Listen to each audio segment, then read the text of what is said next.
Your Excellencies, dear delegates, good morning, everybody. I'm delighted to open the 23rd IISS Shangri-La Dialogue, Asia's premier defense summit. I'd like to begin by thanking Prime Minister Lawrence Wong for having hosted us last night for the opening dinner and keynote address. And in the keynote address last night, His Excellency To Lam called on nations to advance a shared vision to proactively shape peace, stability, and development. And the theme that has come up a lot in my conversations in the run-up to the Shangri-La Dialogue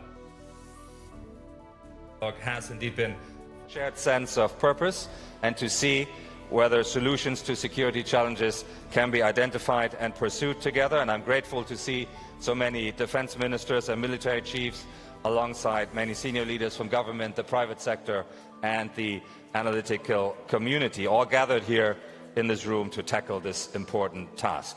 In a minute, we will begin the first plenary session focusing on the United States strategy in the Indo-Pacific.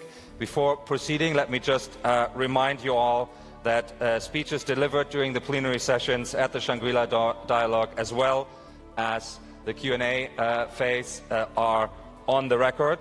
If you wish to take the floor to ask a question or make a comment, you have a microphone at your seat to do so. You will need to insert your delegate badge on the right side of the microphone unit to activate the microphone, and there are two steps here. So you insert the badge, you press the button that turns your microphone on. Once your microphone is on, it will turn green, and that means you're in my queue here on my iPad, and it is not yet a hot mic. When I select you from the list, I have here, your microphone will turn red, and when it does so, you can ask your question and offer your comment. I encourage you to keep those comments short and crisp so we can generate meaningful answers, but also get to a number of questions. So now, let us return to the heart of our discussion, and I'm delighted to turn to Pete Hegseth, the Secretary of War of the United States, who, if I counted correctly, is now on his fourth official visit to the region since taking office, and of course he was also in the delegation when President Trump visited Beijing recently. Mr. Secretary, welcome back to the Shangri-La Dialogue. It is a pleasure to have you here, and we are honored that you are addressing the 23rd IISS Shangri-La Dialogue. The floor and the podium is yours. Welcome.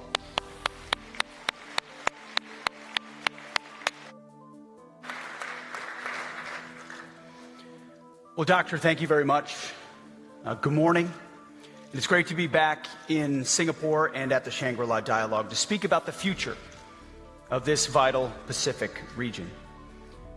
It's not a future based on wishful thinking or utopian idealism, but a future that will be defined by our collective efforts to safeguard and secure our most vital national interests. Under the leadership of President Trump, who has over the past year shown repeatedly what it means to defend American national interests, from Nicolas Maduro in Venezuela to Midnight Hammer to cartel drug boats to Epic Fury, we have restored a proactive and realistic approach to our own national defense, reestablishing deterrence. Now, when I was in the United States Army as a young lieutenant, the motto of my first rifle platoon was, "Those who long for peace must prepare for war." It's a simple truth that makes as much sense tactically as it does strategically. But today I want to lay out what this return to realism means for the most consequential region in the world, the Pacific. And as the 2026 U.S. National Defense Strategy makes clear, we are charting a new course for our alliances and partnerships, one that is grounded in the realities of power and interests. It is a course that will leave America stronger, our allies and partners more capable, and the Pacific region more stable and secure.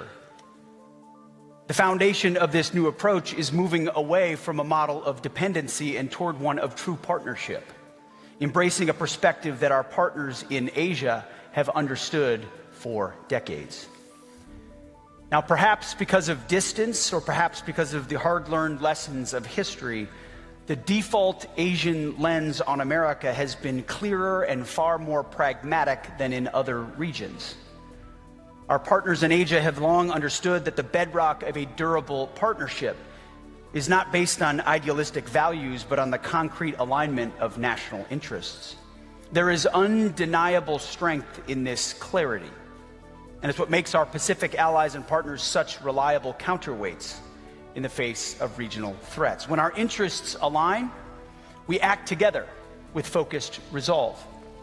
When our interests diverge, we adjust pragmatically, without the drama or the moralizing. I think Western Europe might take note. This is a mindset we fully embrace. The era of the United States subsidizing the defense of wealthy nations is over. We need partners, not protectorates. We seek alliances built on shared responsibility, not dependency. This is the maturation of our alliances in a new era. It's a vision that puts our alliances on a sustainable footing, ensuring they are fit for the challenges of this century, not the last. This shift is not a matter of choice, it is a matter of strategic prudence. The National Defense Strategy makes clear that the old toothless, utopian, and globalist course of foreign policy was headed for a disaster. That all changes under President Trump. Our approach is one of flexible, practical realism that looks at the world with a clear-eyed perspective that is essential for serving vital interests. And nowhere is this clarity more important than in the Pacific. This region has profound implications for U.S. security and prosperity. It's the world's largest and most dynamic market area.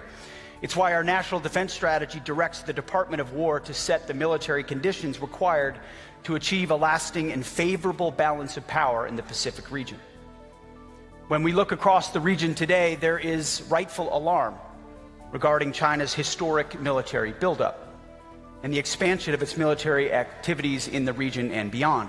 We share a clear-eyed assessment of that security environment and a mutual understanding that a Pacific dominated by any hegemon would unravel the regional balance of power and undermine the equilibrium we all seek to preserve. The Department of War is working with the utmost focus to prevent any such unraveling. We do not approach this challenge with needless confrontation, but with a posture of measured and deliberate strength. Our focus is strong, quiet, and clear. Strong, quiet, clear. Clear about our intentions, our priorities, and our ability to deliver on the administration's goals. This is a model our Asian partners vastly prefer and have long followed. Our allies across Asia do not seek constant escalation, rhetorical theatrics, or a region defined by public confrontation. What they want, and what the United States delivers, is strength that is disciplined, resolve that is steady, and leadership that is confident enough to speak and walk softly while carrying a big stick. What we seek, and what the President has constantly articulated, is a genuinely stable equilibrium that works for Americans as well as our ally, a favorable but durable balance of power in which no state, including China, can impose its hegemony and hold the security or prosperity of our nation and our allies in question.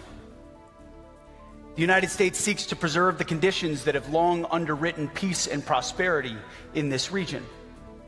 We are the power working to sustain equilibrium, not to disrupt it, plain and simple.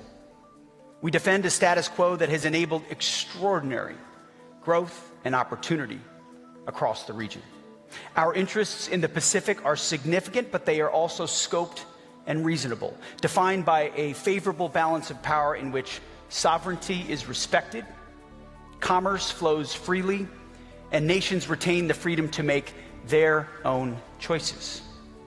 This is the balance America upholds and will not allow others to overturn. Under President Trump's leadership, relations between the United States and China are better than they've been in many years. President Trump and this administration seek a stable peace, fair trade, and respectful relations with China. It's not a coincidence that this has happened. Strong, quiet, but clear is the right recipe for stability. Just 2 weeks ago, President Trump and President Xi engaged in direct discussions in Beijing that reinforced this very foundation. I bore witness to their hours of candid conversations. It was truly historic. They agreed that the United States and China should build a constructive relationship of strategic stability based on fairness and reciprocity, reaffirming that while our nations will vigorously protect our respective interests, we can secure practical, mutually beneficial agreements where our interests align. Now, all of that said, my job at the United States Department of War is to provide the military strength to support President Trump's visionary and realistic diplomacy. It's our essential responsibility at the department to ensure that the president is always negotiating from a position of unquestionable strength in order to sustain peace here in the Pacific and around the globe. To ensure our military might preserve stability, we will pair it with a clarity of intent, which is why we are meeting more frequently with our Chinese counterparts. By maintaining open lines of military-to-military communication, we can coordinate, deconflict, and reduce the risk of miscalculation. This dialogue is not a sign of capitulation in either direction, but a practical guardrail, ensuring the relationship our leaders seek at the top is preserved at every level. And while a decent peace is our goal, make no mistake, America is a Pacific nation, and we insist that China respect our long-standing position in the region, and not just insist, but maintain the manifest military strength to underwrite it. Now, to get that job done, we are changing the playbook. The era of performative outrage is over, where Washington issues loud diplomatic protests that signal virtue but do not project capabilities. Going forward, we will be intentional about how and when we communicate. And we will lead first and foremost with actions. As I said, strong but quiet. Big stick, speak softly. We will prioritize lethal capabilities, strategic discipline, and business-like cooperation over empty rhetoric and peacocking. Any potential opponent will be forced to judge us by our hard power, collective readiness, and steadfast resolve. As the national security strategy and the national defense strategy direct, our approach in the Pacific centers on deterrence by denial along the first island chain. Now, we are reestablishing the Monroe Doctrine, the Donroe Doctrine, as I like to call it, in the Western Hemisphere, aggressively defending our homeland and our hemisphere. We will protect our people. But if you look at our department's planning guidance and our budget, we're building a team capable of projecting power, a country capable of projecting power anywhere in the world, most especially here. We will build and sustain a strong denial defense in the Western Pacific that ensures aggression is infeasible, escalation unattractive, and war deemed irrational. Our military posture will be resilient, distributed, and optimized to deny quick, decisive gains through military force. This is the logic of strategy. And it's the essence of peace through strength, and the foundation of a durable peace in the Pacific that benefits all of us. We all benefit from such a policy, because our quiet but clear strength will lead to stability and peace. But this is not a burden America can or should carry alone. A favorable balance of power requires capable allies with real military strength, real industrial capacity, and real political resolve. For too long, the security of this region has rested disproportionately on American military power, while many of our allies and partners allowed their own defense capabilities to atrophy. That's a bad deal for the American taxpayer, and it's an unsustainable crutch for our allies and partners. Instead, we are all best off when, based on our comparative advantages, we all contribute to the shared goal of peace and stability. This is not a my way or the highway approach. We are ready to work with all of you, where you are, based on your own situation, your own geography, and your own cultural, political, and economic realities, to ensure that a Pacific free of any dominant hegemon is secured. And that's why a core line of effort in our national defense strategy is to increase burden sharing with U.S. allies and partners, and simultaneously empower them to contribute to our collective defense. This is no longer an afterthought. It's an essential ingredient of our strategy. President Trump has been crystal clear about this from day one in his first administration and now in his second. Alliances only work when they are true partnerships. It is a two-way street. You don't have a strong alliance unless everyone has skin in the game. No freeloading. History is not over. Alliances are not judged by the number of flags, but by the number of formations. We don't need more conferences. We need more combat power. I'm sorry to say this here. Less Shangri-La, more ships, more subs. For too long, polite pleas from our European allies to spend more on their own defense fell on deaf ears. They are finally playing catch up, and we let ourselves get distracted by empty globalist rhetoric about the rules-based international order, while European capitals threw open their borders and hollowed out their militaries. You can have all the rules you want, and rules are great, but if you can't back them up with hard power, the rules are not worth the paper they are written on. Europe and NATO have some big decisions to make, and more on that soon. These same principles apply in the Pacific, albeit, of course, in different circumstances. In this region, I'm optimistic that our allies, driven by our shared national interests and the unprecedented threat environment, will step up and step up for real.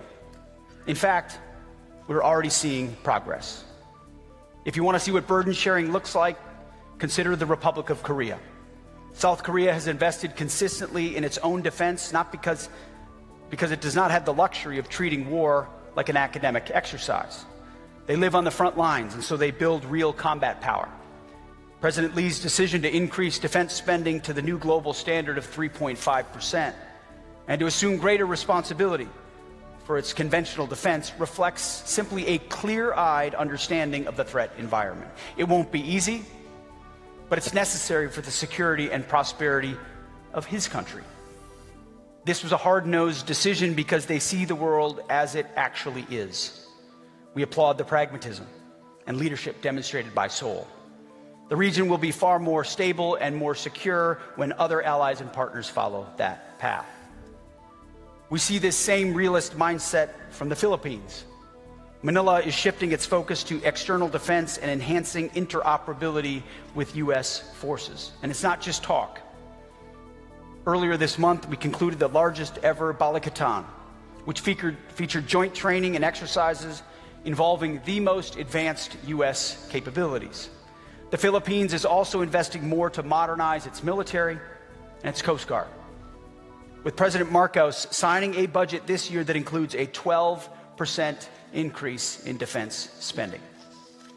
This spending increase will fund the Philippines' multi-year effort to develop a modern, technologically advanced, and interoperable force that can plug in and fight alongside American warfighters. We're seeing a similar and critical shift in Tokyo. Japan is taking concrete steps to accelerate its defense transformation. Together, we are enhancing our force posture and investing in the right capabilities. We're not at the finish line yet, and there's still some heavy lifting ahead, but the momentum is headed in the right direction. We have high expectations of our Japanese allies, and together we can and must each pull our weight to strengthen the U.S.-Japan alliance. Strong, quiet, clear. Australia is stepping up. Together, we are expanding the rotational presence of U.S. forces and collaborating to ensure our defense industrial base build and sustain weapons required for a high-end fight.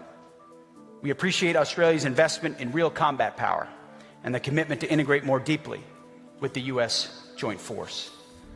Across Southeast Asia, we're seeing our partners step up also. Our hosts, Singapore, consistently punch above its weight by investing heavily in its military and serving as a vital hub for U.S. logistics activities and rotational deployments, strengthening our shared regional posture. Indonesia, too, is making important strides as it modernizes its armed forces and expands the scale. Singapore consistently punch above its weight by investing heavily in its military and serving as a vital hub for U.S. logistics activities and rotational deployments, strengthening our shared regional posture. Indonesia, too, is making important strides as it modernizes its armed forces and expands the scale of military exercises with us and our partners, strengthening interoperability and reinforcing regional stability.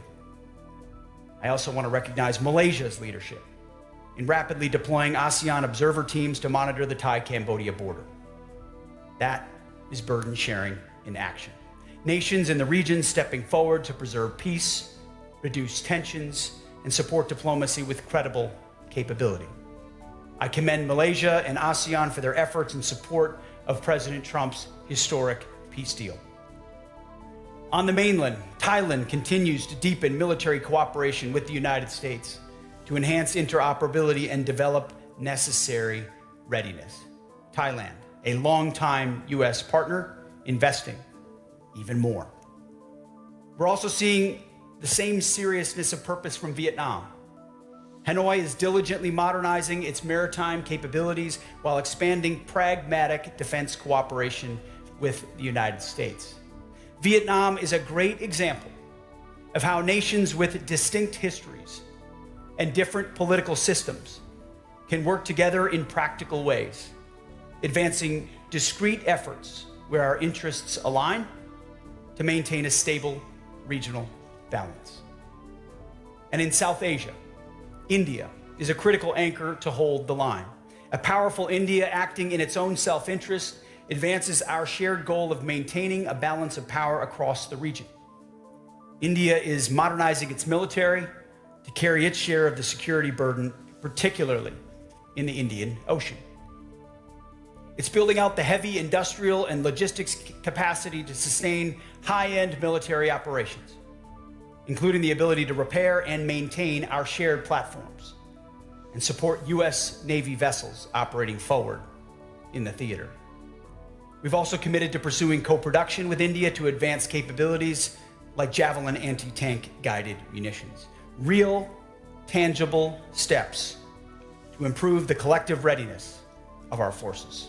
This kind of industrial muscle isn't just a long-term goal, it's an immediate operational imperative.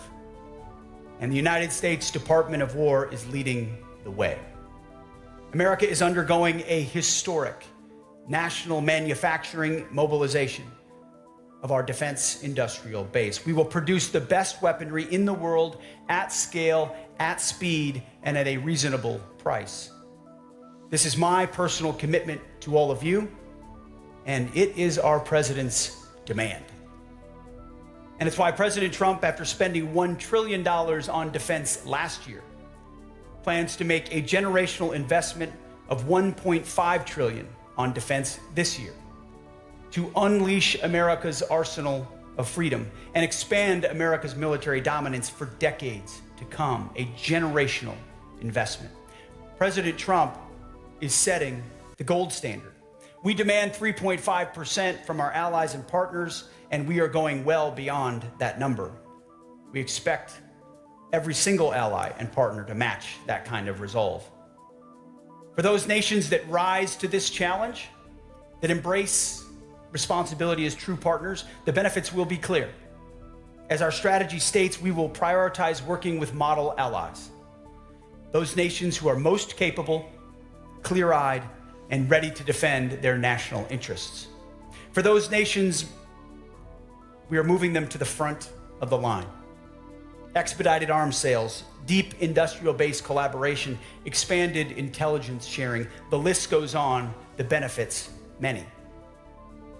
But for those who believe they can continue to free ride on the generosity of the American taxpayer, hear us now. Those days are over. Allies who refuse to step up and carry their own weight for our collective defense will face a clear shift in how we do business. President Trump believes in helping countries that help themselves. And the United States Department of War feels the exact same way. That is the nature of burden sharing. It's what we owe each other, and most importantly, what I owe the American people and my troops, the most precious asset we have. The world today is unforgiving, and that's why this bold path is a matter of strategic necessity. We have a responsibility to our people to shape the world that comes next. And under President Trump's leadership, that is exactly what the United States of America is doing. The U.S. War Department is advancing an America First, peace through strength, common sense agenda. We are reviving our warrior ethos inside our ranks. We are rebuilding our great military, and we are reestablishing the deterrence that was so dangerously allowed to erode under the Biden administration. Under President Trump, we have the most powerful and capable military in the history of the world. But our approach is not one of isolation. America First does not mean America alone, but it means realist engagement with a clear eye toward defending our most vital national interests. It's an approach that values actions over words and sees alliances as true partnerships, measured by the sovereign strength and capabilities brought to bear by each member. Practical, interest-driven models of partnership is not a cynical compromise, but instead the most realistic and reliable foundation for enduring peace in the Pacific. Our approach asks Pacific nations to do what many are already eager to do: invest seriously in their own defense, contribute more to collective security, and work with the United States in pragmatic ways that advance our shared interests. If there was a thesis statement for my remarks this morning, it would be this: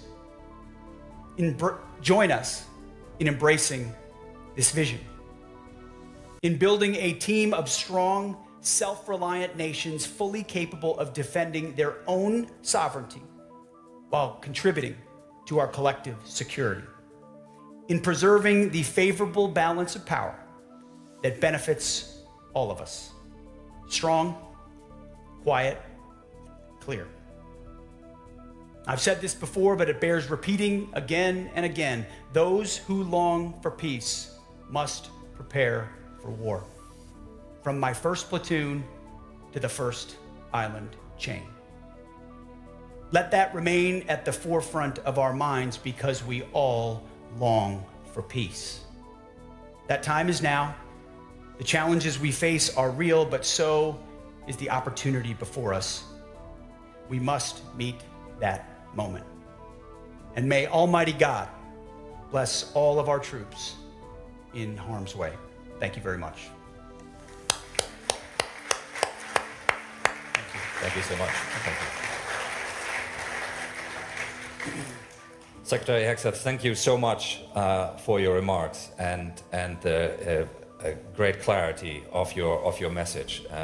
And if you allow me one comment, we are the Shangri-La wish ships, searching for wisdom, but with a very clear sense that one needs to invest in combat power and capability, as you so eloquently underlined. We've got about 30 minutes for conversation now, and we'll collect a few questions. But I see actually that the Minister of Japan, Koizumi-san, would like to intervene. So I might turn to him first, actually, and get him to make his comment. Your microphone is live now, Minister. Thank you very much, Pete, Secretary Hegseth. Thank you for your remarks and very powerful speech which was strong, not quiet, and clear. I appreciate being in close communication with you. I safely feel the unwavering commitment by the U.S. But sometimes I feel some countries might underestimate the U.S. commitment. Can you give us the message to assure the region? And also, when tensions occur between allies and like-minded states, even tensions are slight, there will be someone attempting to drive a wedge between us. I feel the U.S. commitment is unwavering, which might be underestimated by some countries, but you are here with us today. That speaks the strong message. Japan has recently revised its policy on the transfer of defense equipment and technology.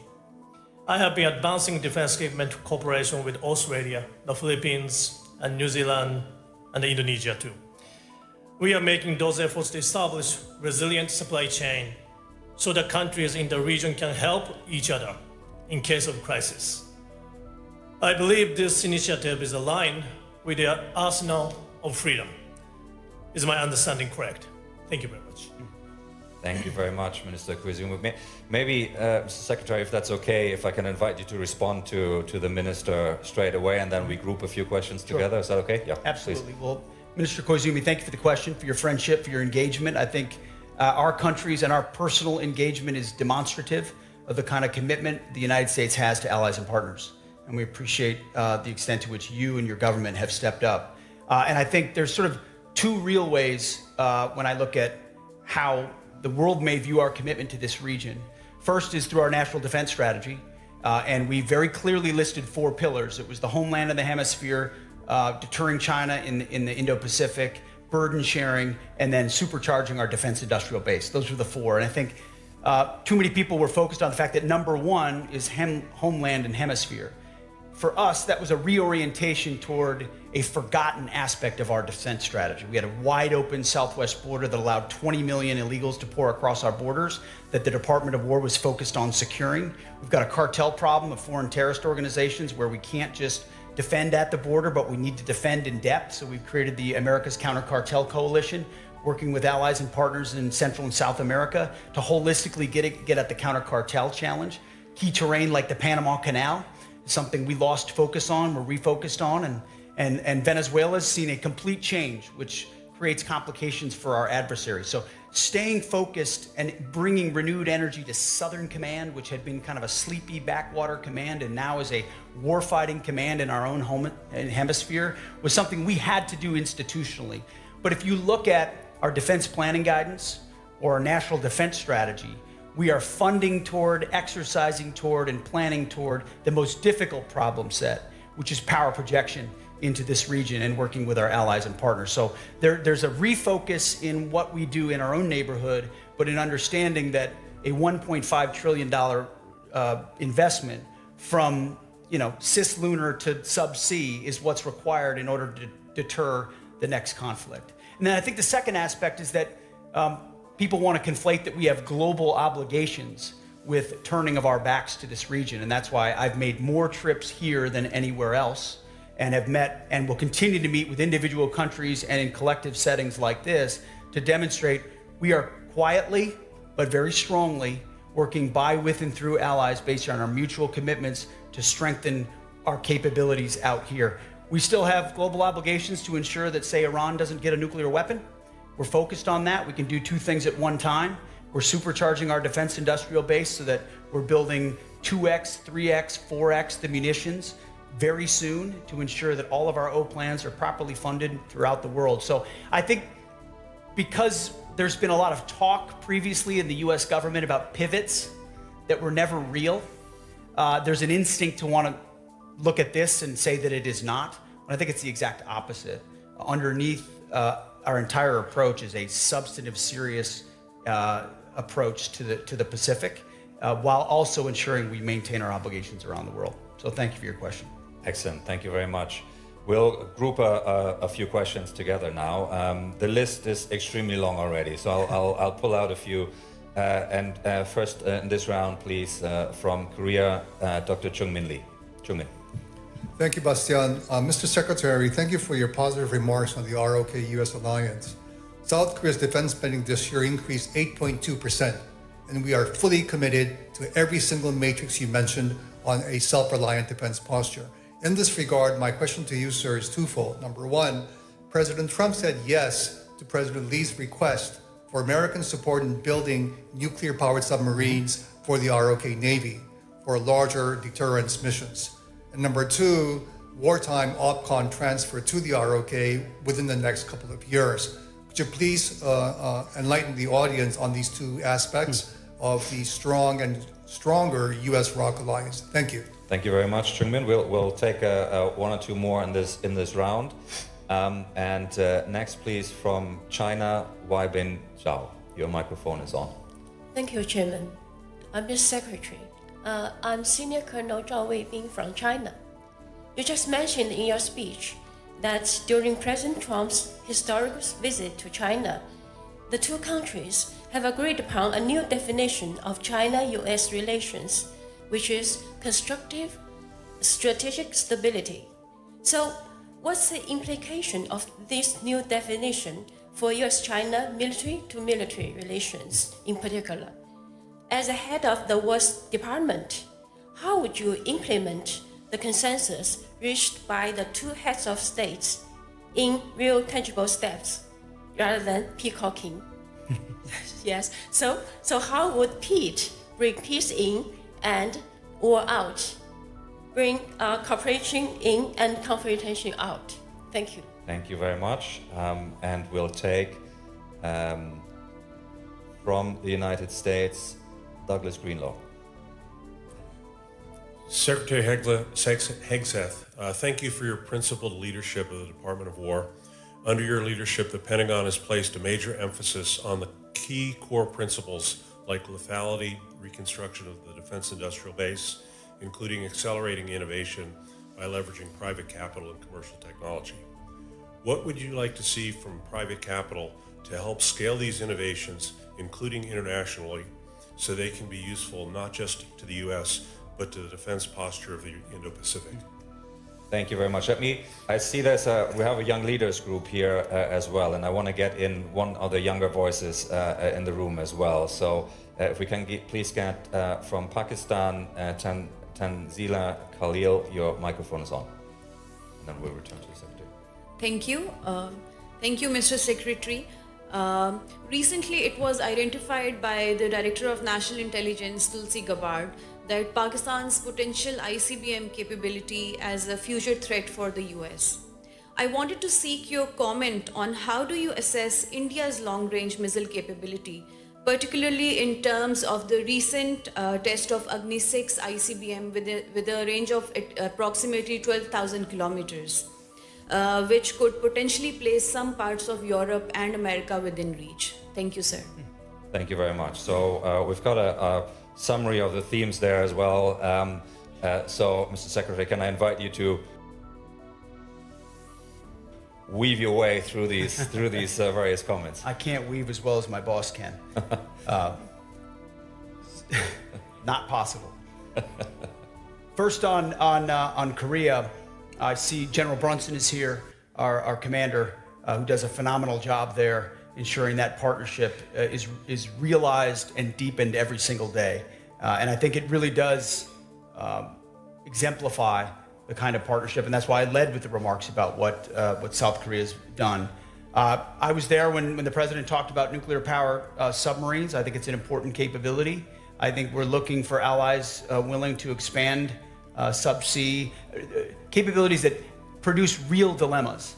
And I think that's what we recognize is that our undersea warfare capabilities is unmatched, substantially unmatched, and creates a lot of strategic dilemmas for potential adversaries wondering where we are and what our capabilities may be. Allies and partners seeking similar capabilities in their own defense and in regional stability makes a lot of sense to us. So I think when you're working with and talking to President Trump, someone who's willing to think outside the box and shake up sort of a stale view of what may or may not be possible, expand the Overton window, asks like that are important, and I think you'll see an acceleration in our willingness to come alongside countries that want to run quickly. Now, there's challenges and how we get past them will require collaboration, but we're very much committed to that. And then as far as wartime OPCON transfer, the general and I have spent a good chunk of time recently talking about that. We met recently in the Pentagon with your Minister of Defense on that very topic. And frankly, it's a breath of fresh air for an ally to want to take more control more quickly. And that is an instinct we want to continue to incentivize. And I think we have to find the balance of where our military plans and the responsibilities that U.S. uniformed members have had for decades now is honored as we phase over to wartime OPCON transfer for the Republic of Korea, which we welcome the fact that they want that. And I think it provides even more optionality for both the Koreans and the United States there in the peninsula going forward, which is a very good thing. So I appreciate that question. The second question was from Colonel, the Chinese military. Thank you for that question. And I think I was there when the conversations were had about constructive strategic stability. I think that was a great framing from both leaders about what they want from that relationship. And I think it's hard to understate the importance of the, books have been written about the importance of interpersonal diplomacy and how strong it can be. I think in this particular case, it's quite meaningful. I think there is a mutual respect, a recognition of capabilities and power, and how that could be most usefully leveraged in the world today with both powers. That I want to reassure this audience, I think it's real, I think it's substantive, and I think it's meaningful for the history of peace in the region and the world. What he has communicated to me is that manifests in mill-to-mill cooperation, that in forums like this, we maximize the opportunities to confer. I wish my counterpart was here at this conference, but I look forward to other options when we can cross paths and communicate, talk about things where often actions at sea or actions in the air are perceived differently when there's no communication than when there's an opportunity at the more tactical or operational level to talk about what deconfliction looked like. And I think what you'll get from the United States is good faith engagement. Clear-eyed, but good faith engagement that we are, I understand commander's intent. And the President Trump has said we're going to establish this type of framework, and I think it's important for peace in the world. The third question was about defense innovation and private capital's role. The static model of how the United States of America procured weapons and acquired weapons was insufficient for the modern age. You effectively had 5 prime contractors who were appended, in some cases, in not all cases, but in too many cases, appendages of the Pentagon bureaucracy, and had been grown accustomed to meeting the cost overruns, the time overruns, and the congressional annual system that gave everyone excuses to perpetuate that. Didn't give us enough, fast enough, always seeking the 100% solution that arrived a decade later, as opposed to the 90% solution that we get in the hands of warfighters 2 years from now. And so I think one of the unsung heroes of our department is my Deputy Secretary of War, Steve Feinberg. He's our secret weapon. He came from the business, truly. If you don't know him, you should get to know him. He came from the business world and has taken that very same business mindset, I think for the first time ever inside the Pentagon, and has effectively said, and there's a lot of micro aspects to this macro approach, but if you want to do business with the Department of War, we'll make a trade with you. We will give you long lead times on critical munitions that we're clearly going to be purchasing for 5 to 7 years, or platforms. We're going to move into platforms. We're going to move into ships. We're going to move into airframes, you name it. You know we're going to be buying these, and Congress has been willing to move into multi-year procurement for us, which is a statutory requirement eager committees have given us and we have to be responsible with. But in exchange for 5 to 7 years of orders, we're demanding that those companies invest in their own infrastructure. So these companies are paying for new factories, new lines, new production facilities to the tune of $50 billion of capital.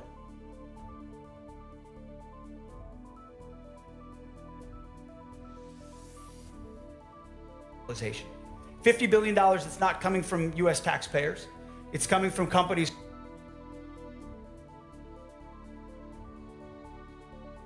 creating, which gets skin in the game for those companies as well.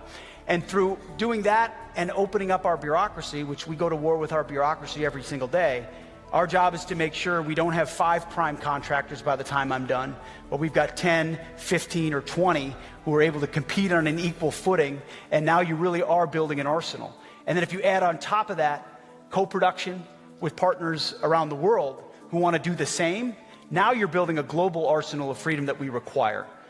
We take responsibility, we take very seriously our responsibility as the foundation for Western defense, but the more rich countries who have robust manufacturing capabilities get into the defense business, because of the reality of the moment, the more options we're all going to have. And so we welcome that and want to be a leader there.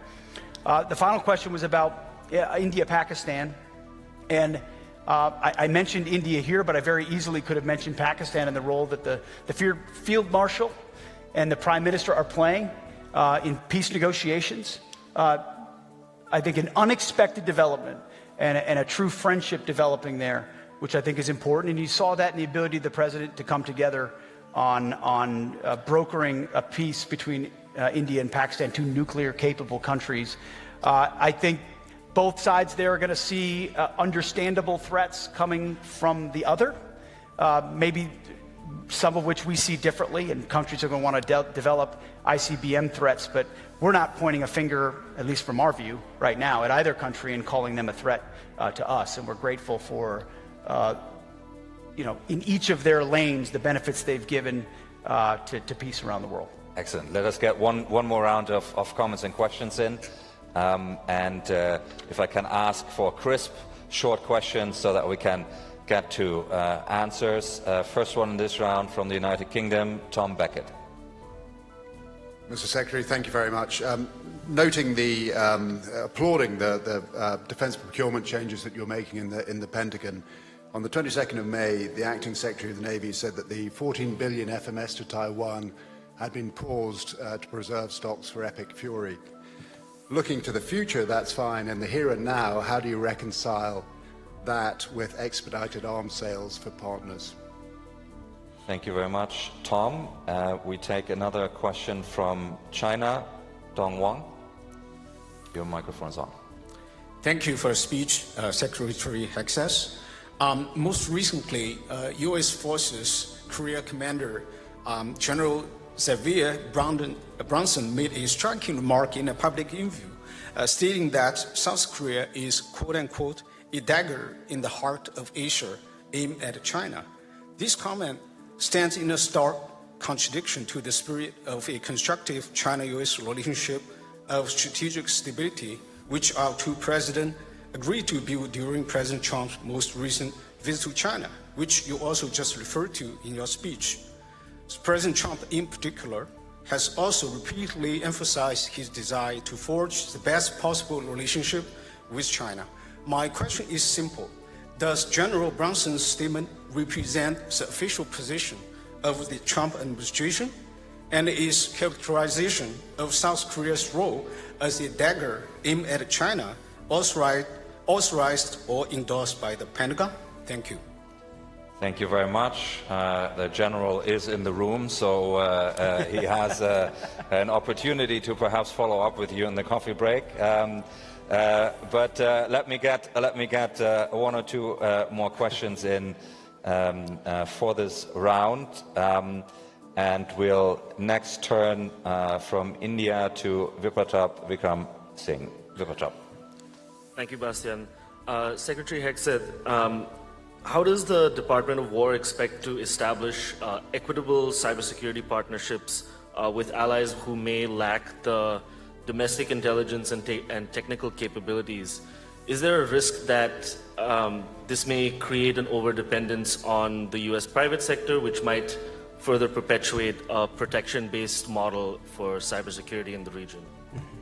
Thank you very much. And we take from New Zealand,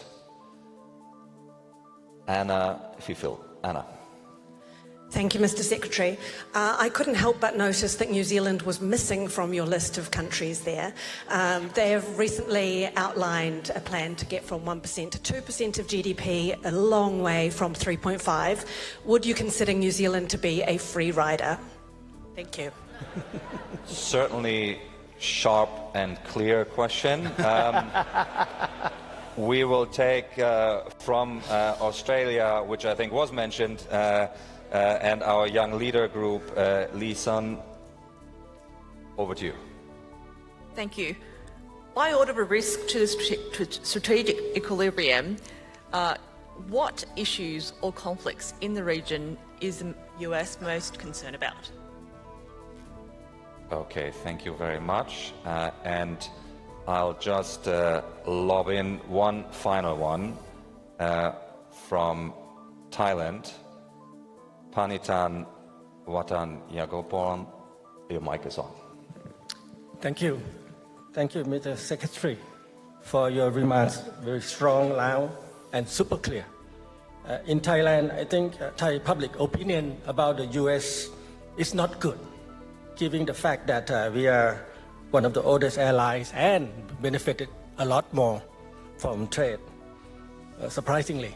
On the other hand, public opinion about China is not that bad, still very good, given the fact that the Chinese scammers are doing a lot of damages to Thai public and a lot of Chinese weapons on Thai Cambodian borders. Under your leadership, what can you do about it? And if I may, what can Thailand do more about it, in your opinion? Thank you. Thank you very much. So again, a very rich set of themes to choose from. Perhaps, Mr. Secretary, I'll invite you to address that first point on Taiwan arms sales, and then we'll get through the other questions.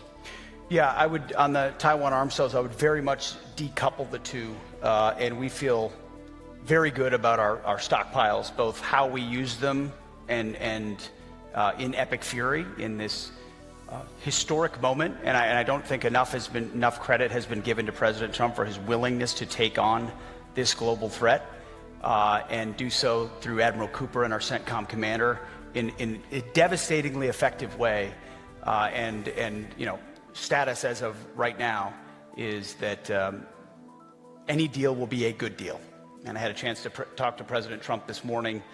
He wanted me to reiterate how patient he is in ensuring that with America undertaking this kind of historic endeavor, any deal will be a good one, a great one, and he's patient in the pursuit of that because of how the implications of how that sorts out. And certainly our department, we were in a cabinet meeting just a couple of days ago, and the president said, hey, it will be a great deal, and if Iran doesn't want to make a great deal that ensures they don't get a nuclear weapon, they can deal with the guy on my left.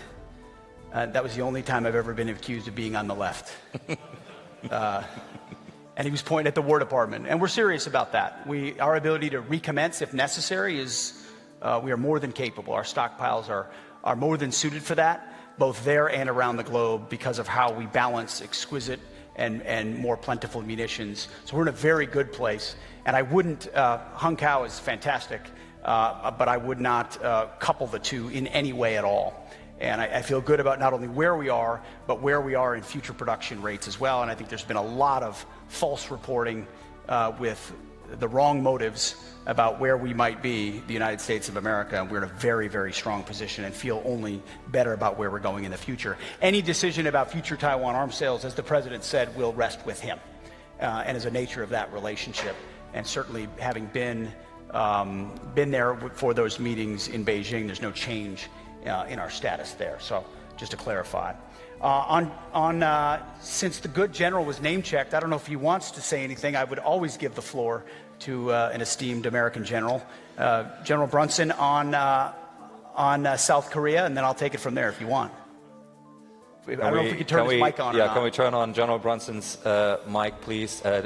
Can you press the button on the, I think, if we can get some support here, please. We need to insert the badge, probably. Okay, yeah, there we go. General. Thank you. Mr. Secretary, thank you so much for that.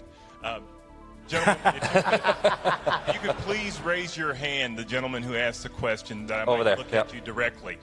What I said was trying to describe the operating environment, because what's incredibly important in being strong and quiet is about being able to describe the environment wherein we're working. If you remember, the Prussian philosopher, military philosopher Clemens talked about Korea being a dagger pointed at Japan. The difference is we have to change our perspective, which is why the East Up map is important. By changing our perspective, we take into account how others might see us in the region. We've got to be strong. We've got to have the right capabilities within the Republic of Korea, but we have to understand that those things still exist. And you have to combat those things every day. What I was trying to do in a place of learning was talk to War College students about how we have to change our perspective and think about where we are. Then I can advise not only my service secretary, but then my secretary, my boss in the Department of War, on what things we might do. The secretary also mentioned OPCON transfer. The position that we have within the peninsula, based on our great allies represented by Minister of Defense Hong Kyu-bak, who's right here in the front row, is important.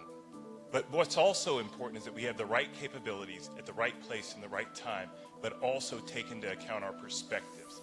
I'm encouraged by the fact that my president and my secretary went to China. That is tremendous, and that we might have increased relationships where we might talk. And we have to remember that when we're talking to students, we want them to understand and appreciate other perspectives other than our own.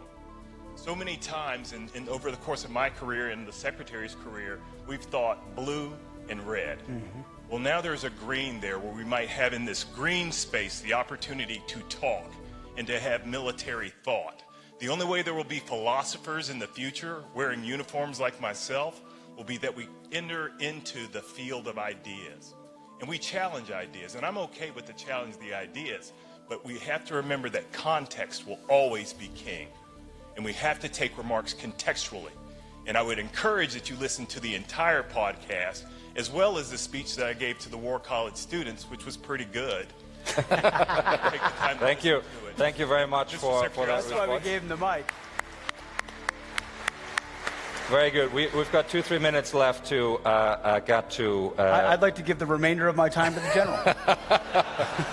New Zealand defense spending. We've got that question on prioritizing regional challenges and conflicts, and then there was a question from Thailand as well. There was a question on cybersecurity as well. I think what you've seen from our operations is how central we've made that capability, how important it is, how decisive it can be. And now that we're moving into the brave new world of AI and what it enables, the United States has incredible private sector advantages there that we intend to responsibly harness, which would require understanding how they work and how they can be utilized offensively or defensively, but responsibly, and working with partners on cyber. And those cyber relationships is going to be a huge part of how we enable partners, whether it's AI or not. New Zealand, I appreciate the question. Listen, I mean, if I'm being honest, 2% is not enough, and so 2% is freeloading. But I don't have anything against New Zealand. I want partners to step up. I didn't intentionally leave it off my list. I look forward to working with the new defense minister there and enhancing those capabilities. I think that relationship has been a very fruitful one for a very long time. But I think, as my friends Richard Morals and John Healy know, I'm probably the most blunt with our closest friends about what our capabilities are and where they need to be to ensure that we're locking arms and shields considering the threats of the world. And we can't just say, oh, we've been friends for a long time, so let's work together. It's we've been friends for a long time, so you better have the same capabilities we do, because if we don't, our alliance is meaningless. And that's the kind of realism President Trump has asked me to inject into all relationships. I can't remember the last question. There was a question on Thailand. Yeah, I had a great meeting with, one of our oldest allies, almost 200 years, and I think played a very constructive role and is continuing to try to play a constructive role in how that conflict gets resolved. Had a great meeting yesterday with the Minister of Defense, and I think we found some public ways and some private ways that we can deepen our partnership meaningfully. So certainly very committed to that relationship. Fantastic. Secretary Hegseth, thank you so much for being at the Shangri-La Dialogue. It's a real pleasure. Thank you.